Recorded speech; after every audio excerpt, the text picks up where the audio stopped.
Bagaimana menghadapi peluang dan juga tantangan era digital? Apakah cloud bisa bikin UKM naik kelas? Kita akan membahasnya bersama dengan Country Manager Amazon Web Services Indonesia, Antony Amri. Selamat siang Pak Antony, apa kabar? Selamat siang Mas Bram, kabar baik. Semoga sehat-sehat selalu. Oke, kita harapkan bersama demikian. Ya. Pak Antony, tentunya menarik andai kita membahas UMKM dan keterlibatannya. Keterkaitannya dengan teknologi-teknologi yang terbaru, ada AI dan juga cloud. Sebetulnya bagaimana? Andai kita membahas UMKM tentu banyak kategorinya. Ada yang menengah, ada yang UMKM sudah bisa naik kelas lebih tinggi lagi, atau mungkin yang baru atau UMKM kelas bawah. Kalau kita bicara terkait kesetaraan dalam penggunaan teknologi cloud, seperti apa AWS melihatnya? Oke, jadi mungkin pertama-tama izinkan saya untuk men-share dulu Mas ya. Misi kami di AWS Indonesia itu kami percaya bahwa kami harus bisa menjadi tonggak Indonesia digital nih melalui talenta dan teknologi. Artinya apa? Kami bersumpah bahwa kami tidak boleh berhenti sampai semua pelaku usaha di Indonesia, baik kecil maupun besar, itu bisa memanfaatkan teknologi yang paling mutakhir. Nah, melihat kacamata itu, kami melihat bahwa role kami itu untuk bagaimana kita bisa mendemokratisasi akses terhadap teknologi tersebut, Mas. Caranya gimana sih? Cukup simpel. Yang pertama, layanan cloud platform seperti yang kami tawarkan, itu model komersial adalah pay as you go.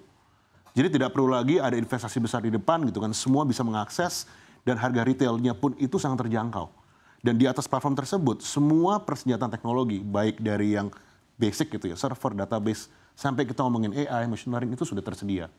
Nah, khususnya di Indonesia, kami sendiri itu juga bahkan menawarkan program untuk membantu UKM dan startup dalam mereka mulai membangun ekosistem digital. Kami punya program nih Mas, namanya contohnya Activate gitu kan, memberikan platform funding sejumlah 100.000 US maksimal gitu ya, untuk startup bisa membantu.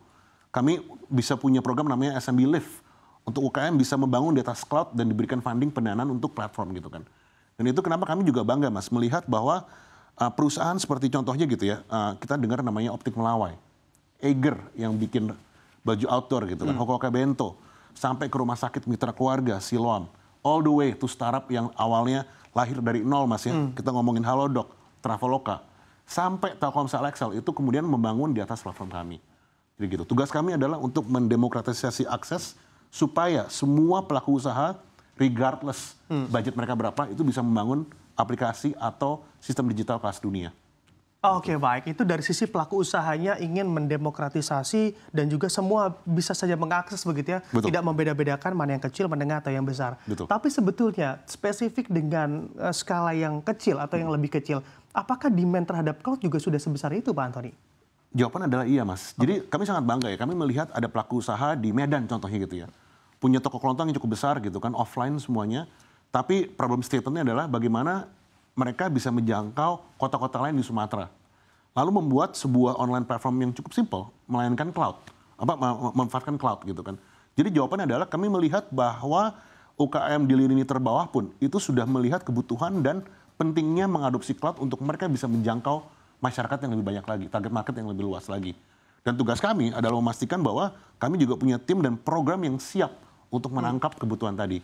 Gitu Mas. Oke, pertumbuhannya berapa cepat dan berapa besar Pak Antony untuk di skala kecil? Mungkin tanpa kami bisa mendiskloskan jumlah pastinya Mas, tapi kami melihat dari segi traditional sector di UKM itu strong double digit growth year on year Mas, dalam 3-4 tahun terakhir. Jadi kita bisa melihat bahwa literasi dan juga kecepatan adopsi teknologi di negara ini itu sangat membuat bangga gitu Mas. Oke, baik. Nah, ini teknologi sudah ada. Lalu bagaimana dari AWS sendiri berkontribusi terhadap literasi digital, khususnya UMKM yang mana juga sebetulnya kalau kita bagi begitu ya berbagai wilayah Indonesia, tidak semuanya literasi digitalnya khususnya di UMKM ini sama Pak Antony. Ya.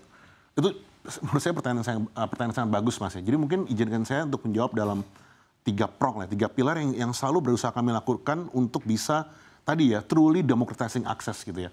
Pertama adalah untuk memastikan bahwa teknologi tadi itu nggak cuma tersedia di luar, tapi kami datangkan ke Indonesia, Mas. Gitu. Itu yang pertama, paling penting. Bahwa nggak cuma region data center kami sudah di Indonesia, tetapi semua teknologi terbaru seperti AI, itu kami datangkan juga ke Indonesia. Itu yang pertama.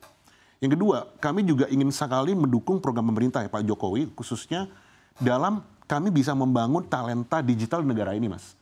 Jadi kami itu punya tim khusus yang memang fokusnya adalah untuk melakukan training secara pro bono itu dari level bukan cuma hanya tenaga kerja yang siap, tapi bahkan di level SMK, SMA, pesantren, SLB gitu ya. Karena kami tahu bahwa grassroots itu perlu persenjatain dengan literasi digital yang mumpuni. Dan of course yang terakhir tadi seperti saya bilang bahwa kami menyediakan funding program, Mas. Jadi untuk UKM itu ketika mereka mau membangun data cloud, kami siapkan platformnya, pendanaan kami siapkan. Jadi ketika mereka membangun awal nggak perlu pusing biaya, gitu kan. Oke. Nah ini juga berhubungan dengan langkah-langkah yang cukup kompetitif karena memang wadahnya sudah harus memaksa untuk UMKM ini kompetitif. Betul. Nah kalau misalnya penerapannya dalam teknologi cloud seperti apa di lapangan untuk mendukung juga daya saing mereka UMKM terhadap UMKM lainnya? Oke. Jadi kita ngeliatnya biasanya UKM lah, UMKM itu mengadopsi cloud untuk mengadres 2 pain point, Mas. Pertama adalah untuk bagaimana mereka bisa menjangkau target market yang lebih luas lagi, gitu kan. Dengan lain-lain cloud, pastinya mereka bisa membangun online atau digital presence. Yang kalau tidak memakai cloud, Mas, itu investasinya harus besar dulu di depan. Di cloud nggak perlu nih, gitu kan. Dan target market itu nggak cuma di Indonesia, gitu. Kita lihat perusahaan seperti contohnya Traveloka deh. Kita melihat Traveloka sekarang sudah besar. Awalnya mereka dulu startup rintisan dari kecil di sebuah ruko, gitu kan. Sekarang mereka bisa menjangkau negara lain, Singapura, Malaysia, Thailand, dan lain sebagainya. Itu pertama ya, menjangkau audiens yang lebih besar. Yang permasalahan kedua yang berusaha di-solve dengan cloud adalah bagaimana untuk meningkatkan productivity. Gitu kan, dengan menjalankan operation system yang lebih mumpuni untuk make sure business process semua align gitu kan. Apalagi sekarang dengan ramainya teknologi AI gitu kan yang membantu lagi dalam kita bisa mencari cara supaya apa yang tadinya itu reward gitu ya, itu bisa dipersingkat dan bisa dipermudah. Dan disitulah cloud mengambil peranan, Mas. Gitu. Dan sekali lagi semua ini tanpa membutuhkan investasi di depan yang besar. Jadi siapapun yang punya kemampuan teknologi itu bisa membangun aplikasi atau services kelas dunia. Oke, baik. Secara konsep dan juga penerapan sangat visioner dan juga sangat bagus sekali gitu ya teknologi cloud ini. Tapi kalau kita bicara terkait tantangan, Pak Antoni, tentunya kita pahami bersama kecepatan internet Indonesia belumlah secepat yang diharapkan, masih juga banyak keterbatasan, bahkan tidak usah berbicara terkait kecepatan, ketersediaannya pun ini masih dimaksimalkan hingga mencapai 100%. Kalau Anda melihatnya bagaimana dengan gap-gap yang terjadi dan juga tantangan-tantangan apa saja yang Anda hadapi tentunya dari segi penggunaan dan juga penerapan cloud? Ya, itu saya rasa concern yang sangat valid ya, dan kami juga cukup sangat bangga ya melihat bahwa pemerintahan Indonesia ini, I think the last 5 to 10 years, itu sudah sangat getol dengan membangun yang kita bilang jalan tol digital gitu kan. Akses terhadap internet bahkan ke daerah yang terpencil sekalipun. Apakah PR sudah selesai? Belum gitu kan. Tetapi kami dari sebagai pelaku atau penyedia jasa cloud, Mas, kami tidak menunggu itu gitu kan. Karena kami lihat bahwa dengan jangkauan yang sudah ada, inovasi di daerah-daerah itu juga sudah sangat berkembang dengan cepat gitu kan. Contoh misalnya, kami ada satu customer, Apotika 24, Mas, itu yang cukup besar di Jawa Tengah, di Jogja gitu kan. Mereka bisa membangun aplikasi digital yang mumpuni, bisa memanfaatkan layanan analytics dan AI untuk membantu menderive business value. Jadi poin kami adalah kami sangat percaya dengan apa yang sudah dijalankan pemerintah dalam membangun jalan tol digital, dan kami akan terus mengejar supaya make sure semua akses terhadap teknologi terbaik tadi itu bisa dimanfaatkan oleh segala ini di seluruh penjuru Indonesia, Mas. Wah, luar biasa sekali. Tentunya kita lihat begitu ya, dari segi bisnisnya ini masih blue ocean atau masih sedikit pemainnya. Betul. Tapi kalau misalnya dari segi kompetisinya antar penyedia cloud seperti apa hingga saat ini, Pak Antoni? Kami percaya gini sih, Mas, sebagai pelaku jasa cloud ya, bahwa this is only the beginning gitu ya. Kita melihat bahwa majority of IT spend itu masih di-spend untuk teknologi yang kita bilang on-premise gitu kan.